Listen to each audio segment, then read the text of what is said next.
Hi friends, this video shows how to enable sound for screen recording.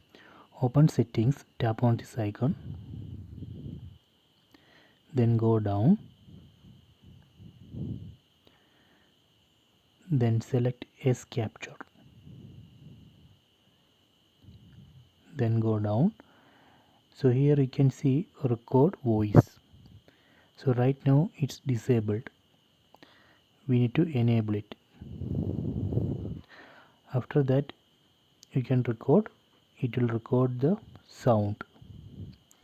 So this way we can enable that option.